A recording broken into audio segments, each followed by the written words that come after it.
வாழ்க வளமுடன். ஓம் நமச்சிவாய. அனைத்து தமிழ் உள்ளங்களுக்கும் வணக்கம். நிகழும் ஸ்ரீ மங்களகரமான குரோதி ஆண்டு ஜூலை மாதம் 17ஆம் தேதி புதன்கிழமை அன்று அனுசம் நட்சத்திரத்தில் ஏகாதசி திதியில் சுப்பிரம் நாமயோகத்தில் வணிசை கரணத்தினில் சித்த யோகம் கூடிய நன்னாளில் இந்த மகத்தான ஆடி மாதம் பிறக்கிறது. ஆடி மாதம் என்றதும் நம் நினைவுக்கு வருவது ஆடிப்பெருக்கு மட்டும்தான். ஆனால் இந்த ஆடி மாதத்தில் நிறைய சிறப்பு அம்சங்கள் உள்ளன. ஆடி செவ்வாய், ஆடி வெள்ளி, ஆடி பூரம், ஆடி அமாவாசை என வரிசையாக நிறைய தினங்கள் கொண்டாடப்படுகிறது.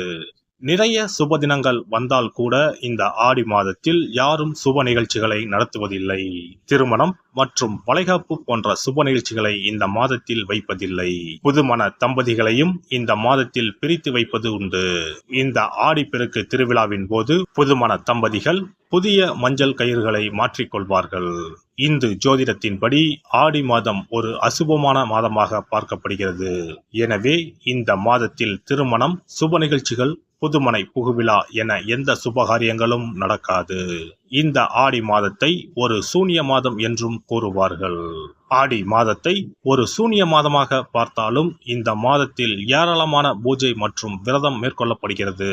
இந்த மாதத்தில்தான் சக்தி தேவிகளையும் பைரவர், வாராகி, நரசிம்மர், மகிஷாசுர மர்த்தினி, துர்க்கை அம்மன் போன்றோர்களை பக்தர்கள் மறக்காமல் வழிபடுகின்றனர். எனவே ஆடி மாதத்தில் நிறைய சிறப்பம்சங்களும் இருக்கத்தான் செய்கின்றன. ஆடி மாத கிரக நிலை என எடுத்துக்கொண்டால் ரிஷபத்தில் குருவும் செவ்வாயும், கடகத்தில் புதன், சுக்கிரன், சூரியனும், கன்னியில் கேது பகவானும், கும்பத்தில் சனியும், மீனத்தில் ராகு பகவானும் உள்ளனர். இம்மாத கிரக பெயர்ச்சி என பார்த்தால் ஆடி மாதம் 3ஆம் தேதி புதன் பகவானும் 15ஆம் தேதி சுக்கிர பகவானும் இடப்பெயர்ச்சி ஆகின்றனர். அதைத் தொடர்ந்து 20ஆம் தேதி புதன் பகவான் வக்கிரம் அடைகிறார். ஆக புதனும் சனியும் இம்மாதம் வக்கரத்தில் சஞ்சாரம் செய்கின்றனர். இந்த கிரக அமைப்பினால் உங்கள் வாழ்வில் உண்டாகும் சுப மற்றும் அசுப பலன்கள் என்ன என்பதனை பற்றி காண்போம். பிரதிபலன் எதையும் எதிர்பார்க்காமல் எடுத்த காரியங்களை செய்து முடிக்கும் குணமுடைய கடகராசி அன்பர்களே, இந்த மாதம் எதிர்ப்புகள் விலகும். எல்லா நன்மைகளும் உண்டாகும். பயணம் மூலம் நன்மை கிடைக்கும். செய்யும் காரியங்களால் பெருமை ஏற்படும். காரிய தடைகள் அவ்வப்போது இருந்தாலும் பணவரத்து அதிகரிக்கும். புத்தி சாதுரியம் கூடும். ஆன்மீகத்தில் நாட்டம் அதிகரிக்கும். குடும்பத்தில் சந்தோஷமான சூழ்நிலை காணப்படும். கணவன் மனைவிக்கு இடையே மகிழ்ச்சி நீடிக்கும். உறவு பலப்படும். பிள்ளைகள் மூலம் பெருமை கிடைக்க பெறுவீர்கள். அவர்களது கல்வியில் முன்னேற்றம் காணப்படும். வாய்க்கு ருசியான உணவு கிடைக்கும். பெண்களை பொறுத்தவரை இம்மாதம் புத்தி சாதுரியம் அதிகரிக்கும். எதிர்பார்த்த பணம் வந்து சேரும். பிரச்சனைகள் குறையும். குடும்பத்தில் இருப்பவர்களின் செய்கைகள் உங்களது கோபத்தை தூண்டுவதாக இருக்கும். பிள்ளைகளுடன் அனுசரித்து செல்வது நல்லது. தொழில் வியாபாரத்தை பொறுத்தவரை முன்னேற்றமான நிலை காணப்படும். வியாபார நிமித்தமாக பயணங்கள் செல்ல வேண்டியிருக்கும். போட்டிகள் குறையும். புதிய ஆர்டர்கள் பெறுவதில் தடுமாற்றம் உண்டாகும். எந்த வேலையை முதலில் கவனிப்பது என்ற குழப்பம் வரும். உத்தியோகத்தில் இருப்பவர்கள் திறமையான பேச்சால் வெற்றி பெறுவீர்கள். வாகன யோகம் உண்டாகும். எந்த ஒரு காரியத்திலும் சரியான முடிவுக்கு வர முடியாமல் தடுமாற்றம் உண்டாகும்.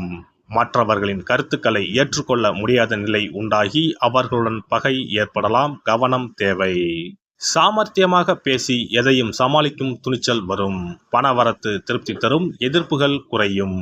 கலைத்துறையினருக்கு கடன் விவகாரங்கள் கட்டுக்குள் இருக்கும். புதிய ஆர்டர்களுக்கான முயற்சிகள் சாதகமான பலன் தரும். வீண் அலைச்சலை சந்திக்க வேண்டி இருக்கும். அரசியலில் உள்ளவர்கள் கோபமாக பேசுவதை தவிர்ப்பது நல்லது. மேல் மட்டத்தில் உள்ளவர்களுடன் வாக்குவாதங்கள் ஏற்படலாம். கவனம் தேவை. மாணவர்களுக்கு கல்வியில் நாட்டம் அதிகரிக்கும். ஆர்வமுடன் பாடங்களை படிப்பீர்கள். நட்சத்திர பலன்கள் புனர்பூசம் 4ஆம் பாதம். இந்த மாதம் நினைத்த காரியத்தை செய்து முடிக்கும் சூழ்நிலை உருவாகும். பண வசதி கூடும். தெய்வ சிந்தனை அதிகரிக்கும். வாழ்க்கையில் இருந்த அதிருப்தி நீங்கி பிடிப்பு உண்டாகும். எதிர்பார்த்த தகவல் வந்து சேரும். இடமாற்றம் உண்டாகலாம். எதிர்பாராத திடீர் செலவுகள் ஏற்படும். பூசம் நட்சத்திரம். இந்த மாதம் தொழில் வியாபாரத்தில் திடீர் செலவுகள் ஏற்படும். எதிர்பார்த்த லாபம் குறையலாம். புதிய ஆர்டர்களுக்காக கூடுதலாக அலைய வேண்டி இருக்கும். உத்தியோகத்தில் இருப்பவர்கள் கடுமையாக உழைக்க வேண்டியிருக்கும். ஆயுள்யம் நட்சத்திரம். இந்த மாதம் குடும்பத்தில் அடுத்தவர்களால் திடீர் பிரச்சனை தலை தூக்கலாம். உங்களது கருத்துக்கு மாற்று கருத்து உண்டாகலாம். கணவன் மனைவிக்கு இடையே மனம் விட்டு பேசுவது நன்மை தரும். பிள்ளைகள் விஷயத்தில் கவனமாக பேசுவது நல்லது. அபிராமி அந்தாதி துதி பாடி அம்மனை வணங்கி வர குடும்பத்தில் நிம்மதி உண்டாகும். காரிய அனுகூலம் ஏற்படும். சிறப்பு தொகுப்பு. ஆடி மாத சிறப்புகள் மற்றும் வழிபாடு தொடர்பான சில குறிப்புகளை பற்றி காண்போம். ஆடி மாதத்தில் சிவனின் சக்தியை விட பார்வதியின் சக்தி அதிகமாக இருக்கும் என்பது ஐதீகம். ஆடி மாத அமாவாசை அன்று மறைந்த முன்னோர்களுக்கு பிதுர் கடமைகளை செய்தால் ஆண்டு முழுவதும் பித்ருக்களுக்கு கடன் கொடுத்த பலன் கிடைக்கும். ஆடி மாதம் சுக்லா தசமியில் திக் தேவதா விரதம் இருக்க வேண்டும். அன்று திக் தேவதைகளை அந்தந்த திக்குகளில் வணங்கி பூஜித்தால் நினைத்தது நடக்கும். ஆடி மாதம் சுக்லபட்ச ஏகாதசி முதல் கார்த்திகை மாதம் சுக்லபட்ச ஏகாதசி வரை மாத உபவாசம் இருப்பது குடும்பத்தில் அமைதியை ஏற்படுத்தும். ஆடி மாத செவ்வாய்க்கிழமைகளில் கோவிலில் எலுமிச்சப்பழ விளக்கு ஏற்றினால் கூடுதல் பலன்கள் கிடைக்கும். ஆனால் எலுமிச்சப்பழ விளக்குகளை ஒருபோதும் வீட்டில் ஏற்றக்கூடாது. வளர்பிறை துவாதசி நாளில் தொடங்கி கார்த்திகை மாதம் வளர்பிறை துவாதசி நாள் வரை பெண்கள் துளசி பூஜை செய்து வந்தால் நினைத்தது நடைபெறும். வீட்டில் சகல செல்வங்களும் குவியும். ஆடி மாதம் செவ்வாய் வெள்ளிக்கிழமைகளில் காமாட்சி தேவியை வணங்கினால் திருமண தடைகள் விலகி சுபம் உண்டாகும். ஆடி மாதம் முழுவதும் மீனாட்சியை வழிபட்டால் குடும்பத்தில் அமைதி ஏற்படும். ஆடி மாதம் முத்துமாரியம்மனை மனமுருக வழிபட்டால் திருஷ்டிகள் விலகிவிடும். ஆடி மாதம் சுக்ல துவாதசியில் மகா விஷ்ணுவை நினைத்து விரதம் இருந்தால் செல்வம் பெருகும். ஆடி மாதம் சுக்லபட்ச ஏகாதசி தினத்தன்று அன்னதானம் செய்தால் சகல பாக்கியங்களும் கிடைக்கும். இம்மாதம் ஏகாதசி துவாதசி நாட்களில் அரச மரத்தை சுற்றி வந்து வழிபட்டால் வாழ்வில் மகிழ்ச்சி உண்டாகும்.